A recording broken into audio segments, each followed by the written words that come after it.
ते आलेले आहेत.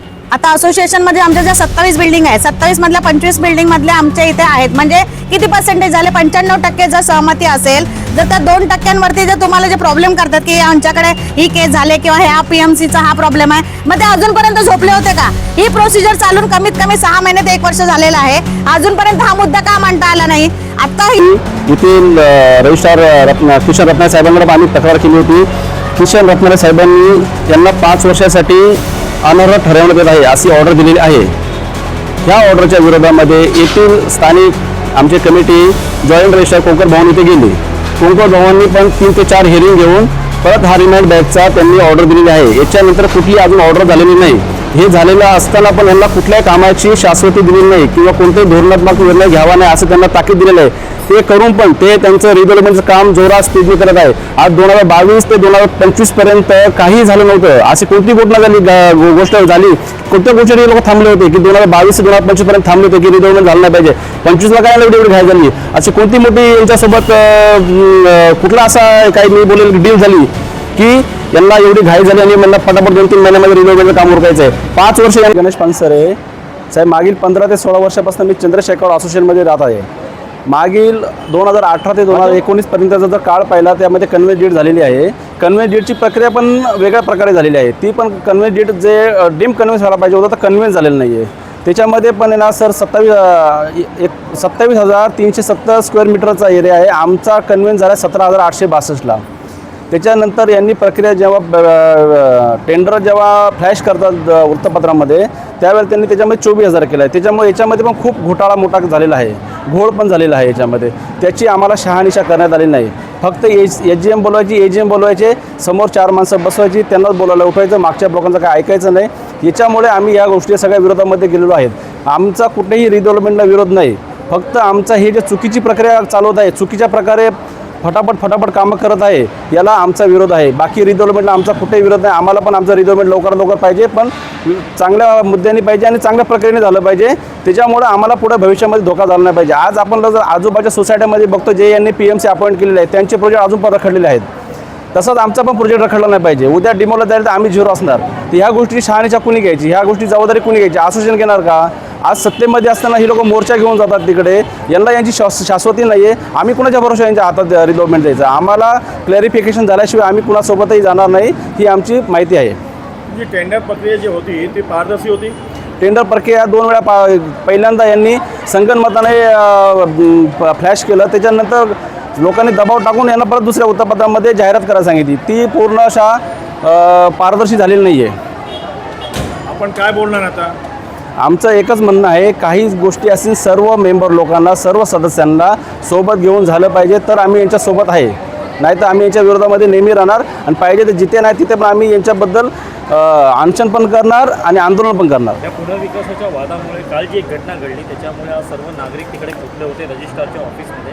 काल स्लॅब जो पडला वगैरे ह्या संपूर्ण गोष्टी आहेत. तिकडे जे काय तुमचे रहिवासी म्हणतात ते लोक सांगतात की आमच्या ह्या दिरंगाईमुळे जे सचिव आहेत, जे सचिव आमच्याकडे आता अपॉइंटमेंट आहे ते आमच्या विरोधात असल्यामुळे आज अशा घटना घडतात. तर याला नेमकं जबाबदार कोण? साहेब, ही घटना काल झाली ही खूप दुर्भाग्यपूर्ण आहे. ही अशी घटना कुणाच्याही घरी होऊ नये. पण या अशा घटना याच्या अगोदर पण भरपूर वेळा झालेल्या आहेत. ही पहिल्यांदा घटना झाली नाही. फक्त त्या एकालच्या घटनेचं यांनी राजकारण करून लोकांना सांगितलं की आम्हाला MBMCमध्ये मोर्चा काढायचा आहे आणि लोकांना घेऊन गेले कुठे तर रजिस्टर ऑफिसमध्ये. इथं पण लोकांना गुमराह केलं आहे. इथं नेहमी सदस्यांना गुमराह केलं जातं साहेब. आम्ही येथील रजिस्ट्रार किशन रत्नारे साहेबांकडे आम्ही तक्रार केली होती. किशन रत्नारे साहेबांनी यांना 5 वर्षासाठी अनर्ह ठरवण्यात येत आहे अशी ऑर्डर दिलेली आहे. ह्या ऑर्डरच्या विरोधामध्ये येथील स्थानिक आमची कमिटी जॉईंट रजिस्ट्रार कोंकर भवन इथे गेली. कोंकर भवननी पण 3 ते 4 हिअरिंग घेऊन परत हा रिमाइंड बॅकचा त्यांनी ऑर्डर दिलेली आहे. याच्यानंतर कुठली अजून ऑर्डर झालेली नाही. हे झालेलं असताना पण यांना कुठल्याही कामाची शाश्वती दिलेली नाही किंवा कोणतेही धोरणात्मक निर्णय घ्यावा नाही असं त्यांना ताकीद दिलेलं आहे. ते करून पण ते त्यांचं रिडेव्हलपमेंटचं काम जोरात स्पीडने करत आहे. आज 2022 ते 2025 पर्यंत काही झालं नव्हतं. अशी कोणती गोष्ट झाली कोणत्या गोष्टी लोक थांबले होते की 2022 ते 2025 पर्यंत थांबले होते की रिडेव्हलपमेंट झालं नाही पाहिजे? 25 ला काय एवढी घाई झाली? अशी कोणती मोठी यांच्यासोबत कुठला असा काही मी बोलेल डील झाली की यांना एवढी घाई झाली आणि यांना पटापट 2-3 महिन्यामध्ये रिडेव्हलपमेंटचं काम उरकायचं आहे. 5 वर्ष यांना फक्त रिडेव्हलपमेंट करण्यासाठी मिटिंगवर मिटिंगमध्ये 100 मिटिंग घेतला असेल, त्याच्यामध्ये यांचा कुठलाही मुद्दा आलेला नाही. फक्त 2025ला यांनी घाई केली आणि रिडेव्हलपमेंटचं काम हे करायचं आणि कुठल्या तरी स्लॅबचं होतंय, चुकीचं झालंय, त्याच्याबद्दल होणार नाही. पण त्या गोष्टीचं राजकारण करून हे त्याच्यामध्ये राजकारण आणू पाहता, हे असं राजकारण झालं नाही पाहिजे. रीडेवलपमेंट के इशू को लेके जो है तुम्हारा हमारा ये माजरा है. रीडेवलपमेंट का जो मुद्दा है उसके हम लोग खिलाफ नहीं है, कोई भी रीडेवलपमेंट होना नहीं चाहिए. लेकिन जो प्रोसीजर है, जो रीडेवलपमेंट का जिस तरीके से प्रोसीजर को लेके चलना चाहिए वो प्रोसीजर यहाँ पे फॉलो हुआ नहीं है, खाली उसके खिलाफ है हम लोग. अभी एग्जांपल मैं बोलता हूँ, 2018 में ये प्रक्रिया चालू हुआ. गीता जैन जी जब एमएलए के लिए जो तुम्हारा चुनाव आया, उस चुनाव में जो है तुम्हारा 2021 तक हम लोगों को करके जो है तुम्हारा कन्वेंस दिया. लेकिन कन्वेंस का मैं आप लोगों को बताना चाहता हूँ कि 29,000 स्क्वायर मीटर का जो ये प्लॉट है पूरा टोटल चंद्रेश हमारा, उसका कन्वेंस सिर्फ 17,000 हुआ है. तो ये 12,000 का जो तुम्हारा डिफरेंस है स्क्वायर मीटर का, इसका किसी को भी जो है तुम्हारा हम लोगों को बताया नहीं गया कि ये 12,000 स्क्वायर मीटर गया किधर है. इसका तो खुलासा होना चाहिए ना हर सोसाइटी को. और मैं वो बोलना चाहता हूँ कि 25-30 साल से यहाँ पर सोसाइटी अपने अपने बिल्डिंग्स को जो है तुम्हारा मेंटेन कर रहा है. लेकिन आज जब रीडेवलपमेंट का इशू आया तो वो 25-26 जो है तुम्हारे हमारे सोसाइटीज़ है, उनका जो है तुम्हारा कुछ है ही नहीं, उनका कोई रोल ही नहीं रहा. आप खाली अपना मीटिंग ले रहे हो एसजीएम और तुम पास करते जा रहे हो. ऐसा होता नहीं है. होता ऐसा है कि आपका जो भी मुद्दा है एसजीएम में हम लोगों को बुलाते हो और वो मुद्दे को हम लोग अपने सोसाइटी में पास करके एसजीएम में फिर आपको जो है तुम्हारा उसका रेजोल्यूशन कॉपी देना चाहिए. तब आपका जो है तुम्हारा ये प्रोसीजर सही है. ऐसा तो हुआ नहीं है कोई भी चीज़. आप बुलाते हो, वहाँ पर बैठते हो, बिठाते हो सब लोगों को और बोलते हो कि भाई ये मुद्दा है, इसके ऊपर जो है तुम्हारा हाथ खड़ा करो. ऐसा होता है क्या प्रोसीजर? मुझे ये बताइए कि यहाँ पर रीडेवलपमेंट के लिए कितने बिल्डरों को बुलाया गया था, बीड हुआ है, टेंडर प्रक्रिया हुई है कि नहीं हुई है? नहीं हुई है ना, लेकिन वो प्रक्रिया भी हमारे समझ के बाहर है. अभी आपको जैसे ही मैं आपको बताता हूँ, 2021 में जब यहाँ कॉम्प्लेक्स को जो तुम्हारा कन्वेंस्ड, आपको मालूम है शशि जी, आपको बोलने की ज़रूरत नहीं है, काफ़ी सोसाइटीज़ पूरे मीरा भाईंदर के अंदर कन्वेंस के लिए जो है तुम्हारा तड़प रहा है.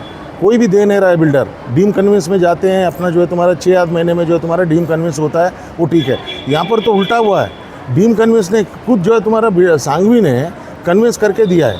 लेकिन सांगवी ऐसे कन्वेंस करके दिया क्यों? और दिया है तो कौन से हिसाब से जो है तुम्हारा आप लोगों ने लिया और हम लोगों को जो है तुम्हारा उसका प्रक्रिया समझ में नहीं आ रहा है.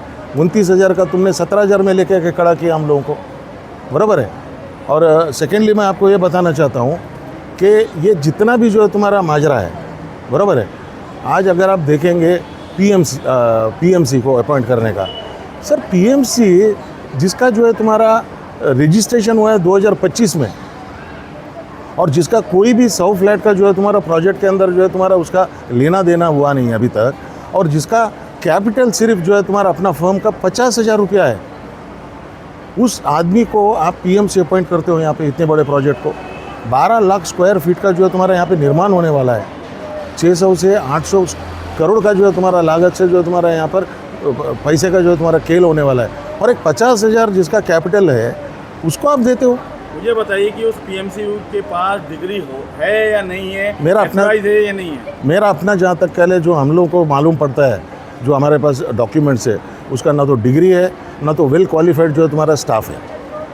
कल यहाँ के कुछ लोगों ने सब रजिस्ट्रार रत्नालय के यहाँ पे मोर्चाबंदी की थी, तो क्या आप भी उनमें शामिल थे और क्या है माजरा? हम तो क्यों जाएंगे उनके साथ? हम तो उनके खिलाफ में जो तुम्हारा हम लोग मोर्चा खड़ा कर रहे हैं, हम क्यों उनके साथ जाएंगे? कितनी बिल्डिंग है आपके साथ है? हमारे पास कम से कम नहीं बोलेंगे तो भी कितना, एक 7-8 बिल्डिंग तो आज मौजूद है. आपके लिए टोटल कितनी बिल्डिंगें हैं? 26 सोसाइटीज़ है, बिल्डिंग में सोसाइटीज़ 26 है. और टोटल बिल्डिंग कितनी है यहाँ पर? 44. तो आप क्या मांग करना चाहते हैं हमारे माध्यम से? आपके माध्यम से हम ये बताना चाहते हैं अधिकारी को और सब लोगों को कि जो प्रोसीजर हुआ है, जो प्रोसीजर जो हमारा यहाँ पे अडॉप्ट किया गया है, वो प्रोसीजर जो है तुम्हारा बिल्कुल इलीगल है, गलत है. प्रोसीजर को फॉलो करें और सही तरीके से सही दिशा के सही लोगों को यहाँ पर जो है तुम्हारा मौका मिलना चाहिए, चाहे पीएमसी हो, चाहे बिल्डर हो, चाहे कोई भी हो. क्योंकि इतना बड़ा प्रोजेक्ट है सर, 650 फ्लैट है, 123 दुकान है, इन लोगों का सबका जो है तुम्हारा भविष्य जो है तुम्हारा इधर निर्भर है. आपकी फेडरेशन बनी है यहाँ पर, तो फेडरेशन का क्या कहना है? आप उसके मेंबर हैं, हाँ है ना, है ना। उनका क्या कहना है? उनका यही है, जो लेके जा रहे प्रोसीजर बिल्कुल फॉलो नहीं कर रहे। आपको विश्वास में किसी ने नहीं लिया? नहीं नहीं। आपको एजीएम और एसजीएम में बुलाते हैं? अभी देखिए, आपको मैं बताता हूँ, मेरा अपना बिल्डिंग का 9 से 13 में जो है मैं हम लोग रिप्रेजेंट कर रहे हैं। 9 से 13 का जो है तुम्हारा रत्नालय का जो है तुम्हारा ऑर्डर है, यहाँ पर जो है तुम्हारा कमिटी ही नहीं है। 108 मेंबर है। 108 मेंबर का जब जो है कमिटी नहीं है, कौन रिप्रेजेंट कर रहा है हम लोगों को? यहाँ रजिस्ट्रार बैठा हुआ है? हाँ बैठा है ना, 9 से 13 में बैठा हुआ था। अभी इलेक्शन हुआ, इलेक्शन में क्या रिजल्ट आया? रिजल्ट जो है तुम्हारा दूसरे लोग जीते हैं, एक कमेटी आई है। अब हम क्या चाहते हैं यहाँ के रजिस्ट्रार से, क्या चाहते हैं यहाँ के एमबीएमसी से?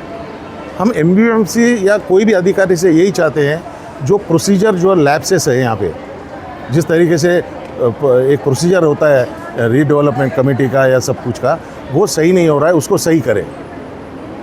कल जो घटना घटी है वहाँ पर रत्नालय के यहाँ पे जो मोर्चाबंदी, उसका जिम्मेदार कौन है? उसके जिम्मेदार तो एसोसिएशन है। डेव्हलपमेंटसाठी जवळजवळ आता आम्ही 2 ते 3 वर्ष मीटिंग घेतो आहे आणि प्रत्येक मीटिंगमध्ये आपण एक एक मुद्दा पुढे येत गेलेला आहे आणि ज्या ज्या सोसायट्यांनी आमच्याबरोबर सगळ्या सोसायट्यांच्याकडे आमच्याकडे कन्सर्न लेटर आम्ही घेतलेलं आहे की आम्ही तुमच्याबरोबर रेडिओ येत आहोत आणि त्याच्यानंतर आम्ही पूर्ण प्रोसिजर जी आहे ती आम्ही ह्या ठिकाणी PMC अपॉइंटमेंट केली. PMC अपॉइंटमेंट केली त्यावेळी त्या ठिकाणी असं झालं की त्याची पण पेपरला नोटीस देण्यात आली. त्या नोटीसच्या माध्यमातून PMC आम्ही अपॉइंटमेंट केली, बरोबर आहे. त्याच्यानंतर दुसरा मुद्दा असा आहे की PMC झाल्यानंतर त्याच्यात ते जे काही 6-7 आले होते PMC वाले, त्याच्यामध्ये पण आम्ही सगळ्या लोकांच्यावरून 2-3 मीटिंग लावल्या गेल्या आणि 2-3 मीटिंग म्हणल्यानंतर 2 फायनल करून शेवटी 2 राहिले. 2 राहिल्यानंतर दोघांचेही तिथे दोघांनी आपलं प्रेझेंटेशन ह्या ठिकाणी असोसिएशनमध्ये तिघांनी नाही ह्याच्यामध्ये PMCसाठी दोघांनी स्वतःचं हे दिलेलं आहे, म्हणजे प्रेझेंटेशन दिलं इथे येऊन. त्याच्यानंतर लोकांनी त्याच्यामधून चॉईस केलं की बाबा ह्याला आपण निवडूया, म्हणजे त्याची आपण निवड केलेली आहे. PMC जी नियुक्ती केलेली आहे ती लिगली नियुक्ती केलेली आहे आम्ही. आणि त्याच्यानंतर PMC नियुक्ती झाल्यानंतर पुढचे प्रोसिजर जी सुरू झाली, PMCनी आम्ही जो फिजिबिलिटी रिपोर्ट काढून जे आम्हाला काय मिळणार या कॉम्प्लेक्समधून, त्याचा आम्ही फिजिबिलिटी रिपोर्ट ते जे आम्ही आर्किटेक्ट करून पूर्णपणे काढून घेतला होता आणि त्याचं संपूर्ण आम्ही लोकांना त्याचं संपूर्ण सादरीकरण केलं होतं आणि ऑफिसमध्ये आमच्या ते काय मिळणार आहे ते आम्ही सगळं ठेवलं होतं. त्याच्यासाठी 15 दिवसाच्या लोकांना वेळ दिला होता पूर्ण कॉम्प्लेक्सच्या सोसायट्यांना. त्यामुळे बऱ्याच सगळ्या मॅक्झिमम सोसायट्यांनी येऊन ते सगळ्यांनी पाहिलेलं आहे. आणि त्याच्यानंतर मग आम्ही पुढची प्रोसिजर काय केली की आपण बिल्डरसाठी टेंडर काढलं गेलं.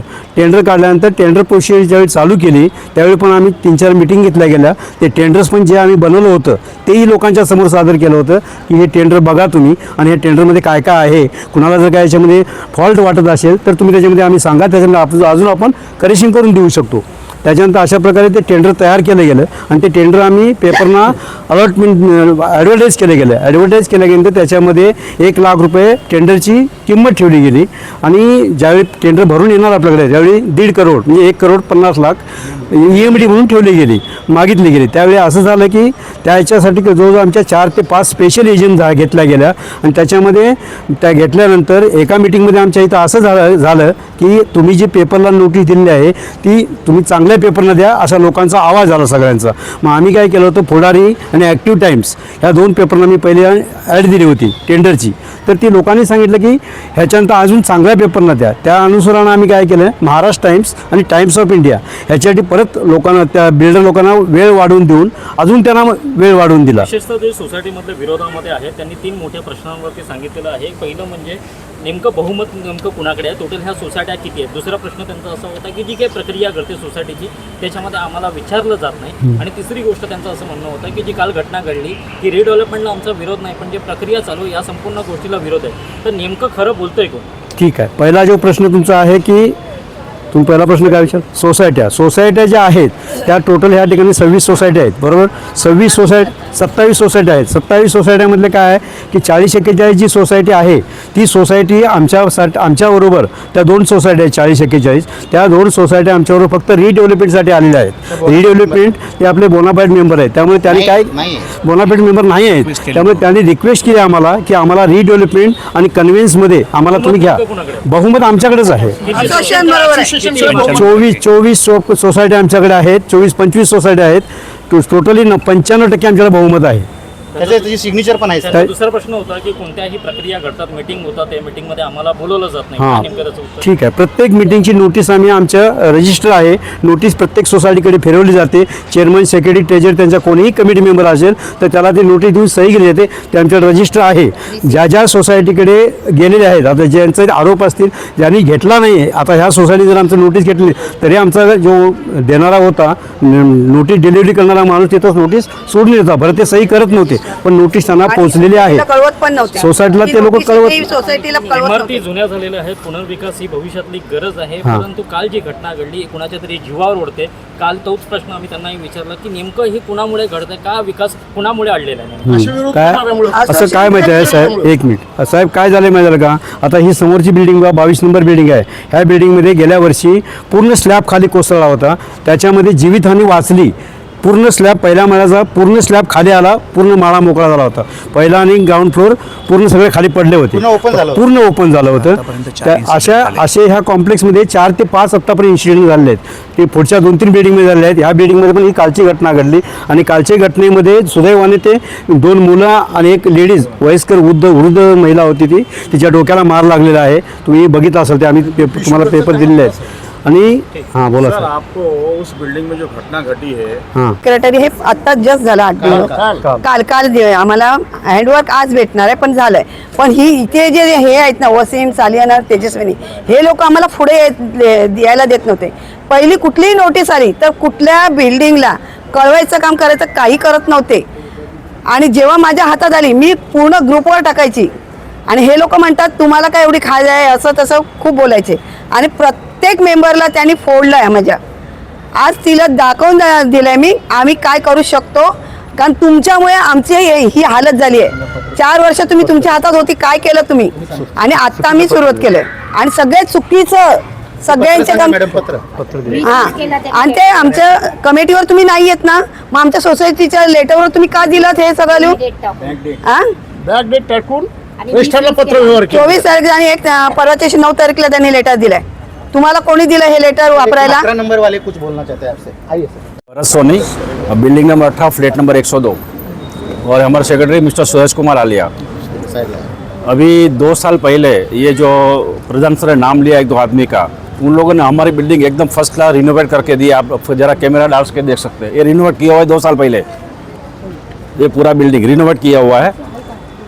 बोर्ड लगाया गया बिल्डर का, कोई लीगल फॉर्मेलिटीज बिना कंप्लीट किए 79 का कंप्लीट करना पड़ता है बोर्ड लगाने से पहले, वो नहीं किया. बोर्ड भी अभी भी है. बिल्डर और हमारे बिल्डिंग के बीच में कोई एग्रीमेंट नहीं हुआ, फिर भी बोर्ड लग गया है. और कुछ भी बोलते तो फटाफट धमकी देते हैं कि मैं कर देंगे, मैं वो कर देंगे. और हम कुमार लालिया है, मैं 18 नंबर का सेक्रेटरी हूँ. हमारी एक साल पहले कमेटी बनी थी इलेक्टेड होके. उसमें ये वसीम ने ये जो बोर्ड लगाया हुआ है, ये किसी तरीके से लीगली नहीं है.